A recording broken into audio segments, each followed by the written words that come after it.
सब उसी एक मालिक की संतान है। मधुकर शाह राजा की पत्नी गणेश देवी, इनका चरित्र तो कल ही सुनाएंगे। मधुकर शाह की पत्नी गणेश देवी को भगवान राम के साक्षात दर्शन हो गए। वो राम की उपासना करती थी, मधुकर शाह कृष्ण की उपासना करते थे। सावन के महीने में हर वर्ष मधुकर शाह एक महीने के लिए सावन के झूले का आनंद लेने के लिए वृंदावन में आ जाते थे। और मधुकर शाह की पत्नी रानी गणेश देवी एक महीने के लिए सावन के महीने में वो अयोध्या चली जाती थी राम जी के झूले दर्शन करने के लिए। पत्नी राम उपासना करती थी, पति कृष्ण उपासना करता था। पत्नी को साक्षात राम के दर्शन हो गए। लेकिन राजा मधुकर शाह को कृष्ण के दर्शन नहीं हुए। एक दिन अपने गुरुदेव भगवान के पास जाकर रो रो के प्रार्थना की, गुरुदेव अब तक मुझको भगवान की प्राप्ति नहीं हुई, कहां कमी है, क्या मेरा अपराध है, कैसे परिमार्जन होगा, क्या मैं प्रायश्चित करूं, कहां मेरी भक्ति में कोई त्रुटि है। रानी को भगवान राम के साक्षात दर्शन हुए नहीं, बल्कि आज भी होते हैं। वो उनसे बातें करती हैं। जो कभी उनके राजा राम ठाकुर खड़े थे, आज वो बैठे हैं। नहीं तो पत्थर की मूर्ति खड़ी होगी, कैसे बैठ जाएगी। लेकिन उसके ठाकुर पहले खड़े थे, बाद में बैठ गए। अब मधुकर शाह को लगा पता रहे इसके ठाकुर साक्षात है, पत्थर की मूर्ति नहीं है। नहीं तो पत्थर कैसे बैठ जाएगा। घुटने झुक गए और बैठ गए राम से सिंहासन पर। इसका मतलब इसके ठाकुर साक्षात है।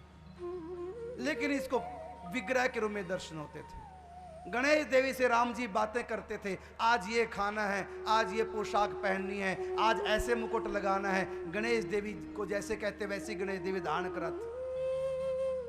मधुकर शाह रोते रहते, मेरे सामने राम प्रकट नहीं होते, क्या मेरा अपराध है। चलो राम रूप से मेरा प्यार नहीं, इनके कृष्ण रूप से प्यार है, तो कृष्ण रूप से मेरे सामने आ जाए। दुखी हुए वृंदावन आए, अपने गुरुदेव भगवान से प्रार्थना की, गुरुदेव क्या करें। गुरुदेव ने कहा कि बेटा तुम जो कर रहे हो बिल्कुल ठीक करो, तुम्हारी उपासना बहुत बढ़िया है, लेकिन एक थोड़ी सी कमी है। वो ये, अब भी तुम अपने आप को थोड़ी सी राजा की अहंकार ऐंठ रखते हो, थोड़ा सा क्षत्रियपना बीच में आ रहा है, थोड़ा सा अहंकार तुम्हारे सामने आ रहा है। गुरुदेव फिर ये क्षत्रिय का अहंकार, राजा का अहंकार मीटे कैसे। का देखो तुम्हारी पत्नी गणेश देवी अपने हाथों से भोजन बनाती है, हर रोज संतों को ब्राह्मणों को खिलाती, कितनी उनकी श्रद्धा, और तुम नौकरों से परसवाते हो जब तुम कराते हो। तो अभी तुम्हें राजा बनने का अभिमान, यह अभिमान को त्यागो। का कैसे त्यागे। कहते एक तरीका मैं बता रहा हूं। घुंघरू दिए हरिव्यास जी महाराज ने, का ये अपने पांव में डालो, हर रोज मंदिर में नाचा करो सबके बीच में, मैं राजा हूं, इस बात को भूल जाया करो। दिन भर तुम राजा बने रहो, लेकिन संध्या के समय राज कार्य संभाल करके जब तुम मंदिर में दर्शन करने जाओगे तो वहां पर पहले नाचा करो, पांव में घुंघरू बांध करके। संकोच नहीं करना, राजा पन्ने के अभिमान को त्याग दो। तू भगवान का भक्त है, भगवान के सन्मुख नाचने की बड़ी महिमा है। हर व्यक्ति के बस का नहीं नाचना, लोगों को तो शर्म ही मार लेती है, अहंकार ही मार लेता है। आदि पुराण में भगवान श्री कृष्ण ने कहा अर्जुन से, गीत्वा च मम नामानि नर्तयेन मम सन्निधो इदम ब्रवीमि ते सत्यम कृतोहम तेन अर्जुन। हे अर्जुन, जो मेरे सन्मुख नाचता है, मेरा गायन करता हुआ जो नाचता है, मैं सत्य कहता हूं, मैं उसका बिना मोल का खरीदा हुआ गुलाम हूं। मानो उसने मुझको खरीद लिया। मुझको बहुत अच्छा लगता है जब मेरे भक्त मेरे सामने नृत्य करते हैं। अरे किस माँ बाप को अच्छा नहीं लगता जब उनके बच्चे नाचते हैं। कौन ऐसा माँ बाप है जिसको नाचता हुआ बच्चा अच्छा ना लगे। कि भक्त जब नाचेंगे ठाकुर जी के आगे तो वो तो ममतामय परमात्मा है, उनको अच्छा लगता है मेरे भक्त नाच रहे हैं। एक छोटा सा बच्चा माँ ताली बजा के गीत गा रही है, बच्चा थोड़ा सा ठुमका लगा दे, ओ माँ बलिहार जाती है, वाह वारी जाऊं मैं। कितना प्यारा लगता है मेरा बच्चा। हंसते खेलते नाचते बच्चे माँ बाप को अच्छे लगते हैं। भगवान कहते हैं जो मेरे सन्मुख मेरा गायन करता नाचता है, मानो उसने मुझको खरीद लिया है, इसलिए तुम हर रोज नाचा करो। छोड़ो अभिमान में राजा, पांव में घुंघरू बांध लिए। आज भी वो मंदिर है जहां पर राजा नाचा करते थे। ओरछा में व्यासों का मोहल्ला है, वहां पर मंदिर, हर रोज मंदिर में नाचते थे। पहले राजा नाचते थे, नृत्य के बाद ही शयन आरती होती, भगवान को सुलाया जाता था मंदिर में। लेकिन आज कई महीनों के बाद, ये नियम कई महीने तक चलता रहा, लेकिन आज कुछ ऐसा हुआ राजसी काज में, ऐसा कुछ फंसे हिसाब किताब में, देरी हो गई। हिसाब किताब करते ये भी भूल गए कि संध्या आरती का, शयन आरती का समय हो गया है। मैं ठाकुर जी के सामने नृत्य करूंगा, उसके बाद ही शयन आरती, ठाकुर जी का विश्राम पट बंद हो गए, ये भूल ही गए। इधर पुजारी लोग और भक्त लोग जो नृत्य में सम्मिलित होने के लिए आते थे, पूरे मोहल्ले के शहर के लोग इकट्ठे हो जाते थे। राजा नाचता था भक्ति में, सब लोग आए, उदास हो गए कि आज राजा नहीं आए, लोग चले गए, कुछ लोग रह गए। इंतजार किया, नहीं आए, शयन आरती का समय हो गया था, आरती भी कर ली, पट बंद कर लिए। करीब करीब लोग अपने घरों में जा चुके थे, आज राजा नहीं आ रहे हैं। तब राजा को होश आ रहे, ये क्या हो गया। गुरु जी ने एक ही नियम दिया था मुझको, क्या रोज नाचना है, तुमको भगवान मिलेंगे। और मैं अभागा राजसी कार्यों में ऐसा फंसा, अपने गुरु के द्वारा दिया हुआ नियम ही मैंने तोड़ दिया। दुखी हो गए, लेकिन कोई बात नहीं, कैसे भी भाग करके पहुंचे। हरो तो सुंदर सिंगार से सुसज्जित होकर के जाते अपने गिरधर गोपाल के सामने, लेकिन आज तो जैसे थे भागे। सब लोग जा चुके थे, गिने चुने मंदिर के परिकर लोग ही रह गए थे, या सारंगी तबला मंजीरा बजाने वाले जो साजिंदे थे वो रह गए थे। भगवान को प्रणाम किया, पट बंद हो चुका था, अब खुलवाया नहीं जा सकता। भगवान सो गए, रोने लगा। पुजारी ने कहा राजन दुखी मत हो। कहा दुखी क्यों ना हूं, गुरु से नियम लेके आया था वो भी छूट गया, आज अपने प्रभु को रिझा नहीं सका, आज मेरा नियम टूट गया, मुझको जीने का कोई अधिकार नहीं। पुजारी ने कहा राजन दुखी मत हो, आपका नियम नहीं टूटा, कोई बात नहीं, आप अब नृत्य कर लो। का कैसे नृत्य करूं, ठाकुर जी तो सो गए, पट बंद हो गया, यहां नृत्य करूंगा तो ठाकुर जी की नींद में विघ्न ही होगा। ये क्या सेवा, ये क्या भक्ति हुई, भगवान को भी परेशान किया। का कोई बात नहीं, आप मंदिर के पिछवाड़े जाकर के नियम पूरा कर लो। राजा को लगा ठीक है, नियम की शायद रक्षा हो जाए। मंदिर के पिछवाड़े जाकर के नृत्य करने लगे, साजिंदे सब बुला लिए, सब साज बजाने लगे।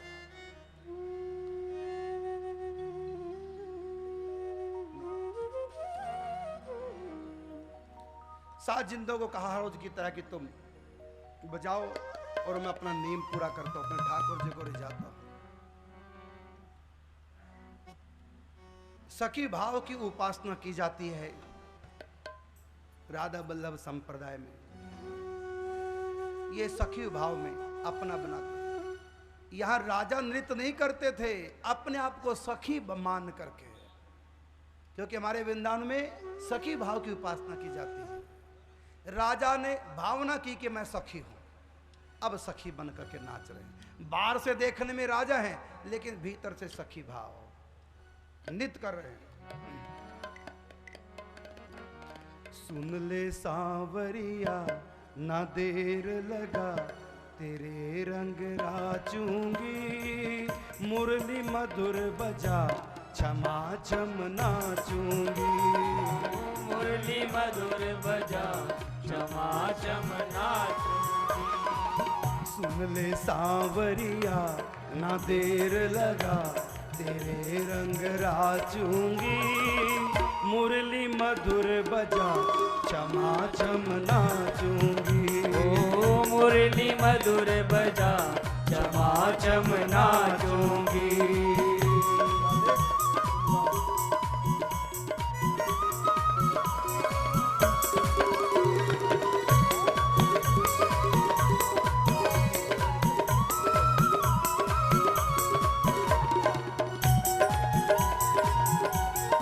हरि बोल।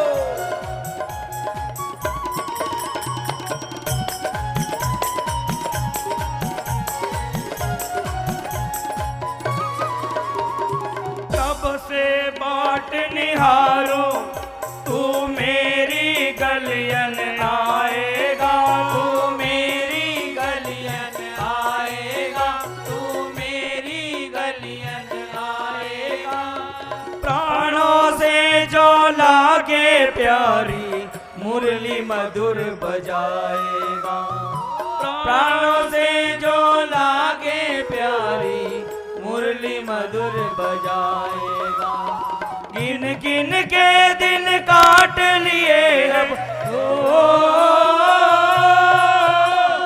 गिन गिन के दिन काट लिए अब, एक दिना नहीं काटूंगी। मुरली मधुर बजा क्षमा छम नाचूंगी। ओ मुरली मधुर बजा क्षमा छम नाचूंगी। सुन ले सांवरिया देर लगा, तेरे रंग राचूंगी, मुरली मधुर बजा क्षमा छम नाचूंगी। ओ मुरली मधुर बजा क्षमा छम नाचूंगी।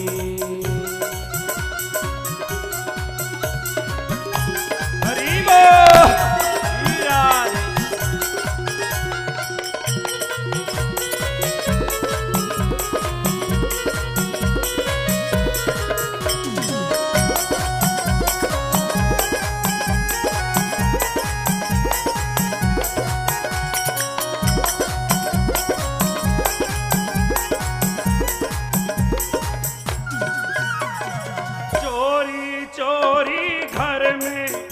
नवनीत चुराने घुस आए, नवनीत चुराने घुस आए, नवनीत चुराने घुस आए। पकड़ा जाए डांट पड़े फिर कान पकड़ हा हा खाए। ओ पकड़ा जाए डांट पड़े फिर कान पकड़ हा हा खाए। अब के जितना कर चोरी हो, अब चाहे जितना कर चोरी, तुझे तनिक नहीं डांटूंगी।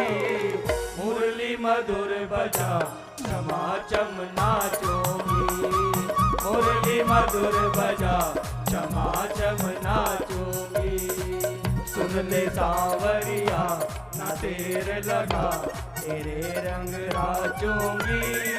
मुरली मधुर बजा क्षमा छम नाचूंगी, मुरली मधुर बजा क्षमा छम नाचूंगी।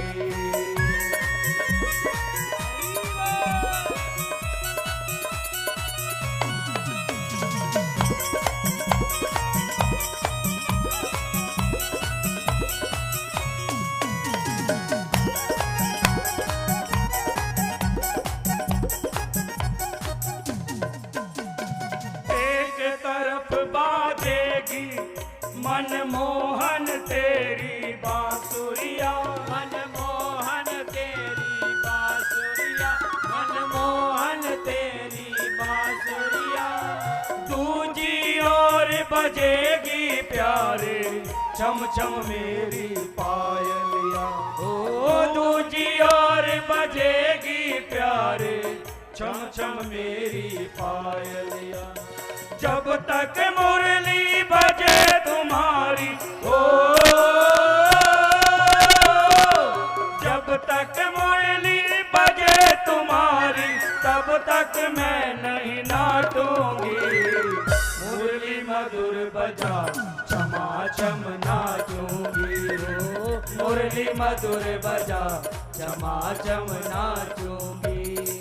सुन ले सांवरिया न देर लगा तेरे रंग राचूंगी। मुरली मधुर बजा चमा चम नाचूंगी। ओ मुरली मधुर बजा चमा चम नाचूंगी।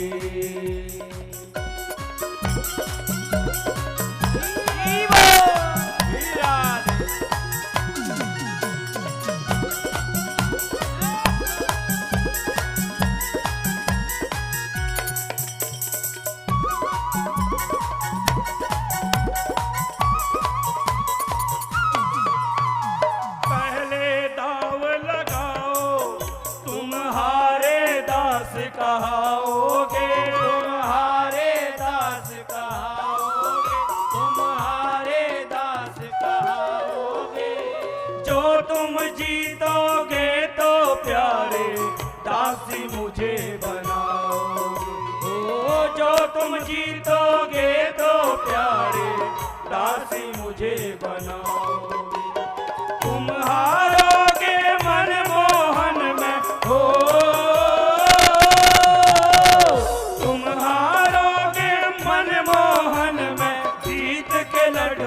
बाटूंगी।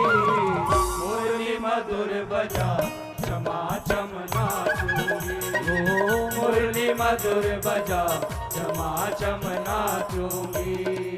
मुरली मधुर बजा चमा चम नाचूंगी। सुन ले बालरिया ना देर लगा तेरे रंग राचूंगी।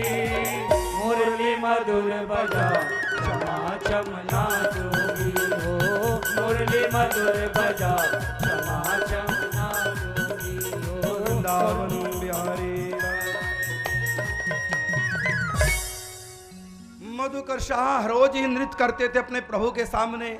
आज जब उन्होंने मंदिर के पिछवाड़े में नृत्य किया है, नृत्य तो किया है सखी भाव से, बहुत बढ़िया आनंद आया, लेकिन एक भाव उनकी बार बार मन में आता रहा कि जिन प्रियतम श्याम सुंदर को रिझाने के लिए मैं नाच रही हूं वो तो सो रहे हैं।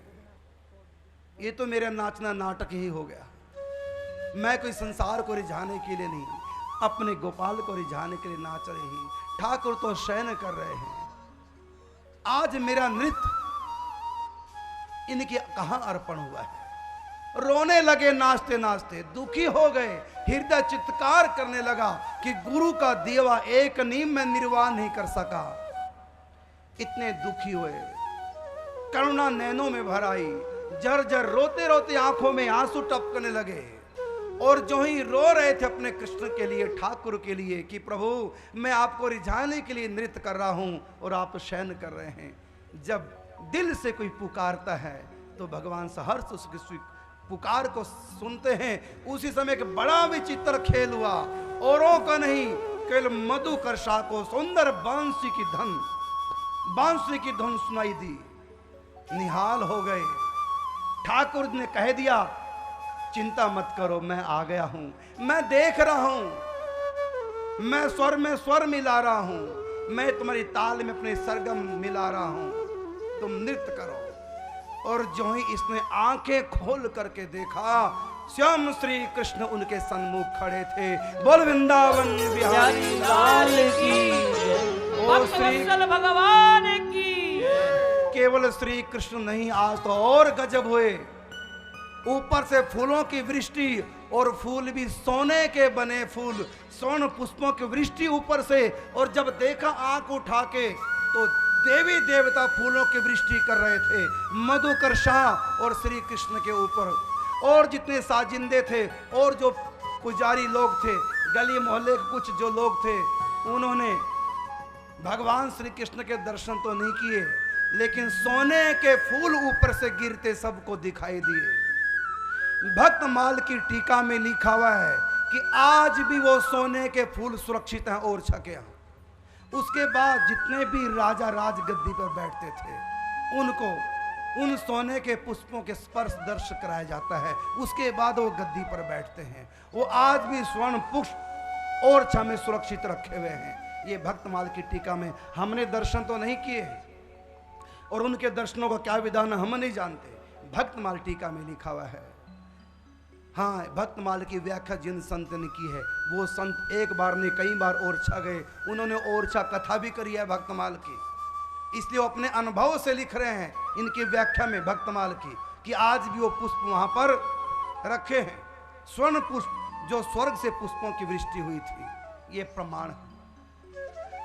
मधुकर शाह की रानी गणेश देवी, इसका चरित्र आप लोग कल श्रवण कराएंगे, और कल इस कथा का अंतिम, कल इस कथा का पूर्णाहुति का दिवस भी कल है।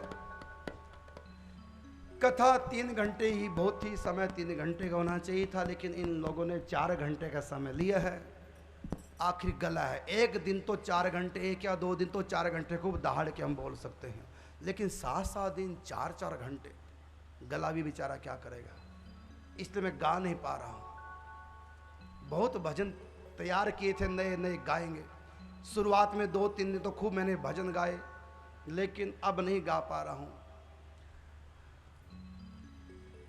तो 3 घंटे बहुत है कथा के। आगे का कार्यक्रम भी है कुरुक्षेत्र में, 14 अक्टूबर से कथा है, 1500, अच्छा मैसेज आ गया है, कुरुक्षेत्र में 15 अक्टूबर से कथा प्रारंभ हुई भक्तमाल की, उसमें और नए नए चरित्र लेके आएंगे, उसका भी टीवी चैनल पर सीधा प्रसारण होगा।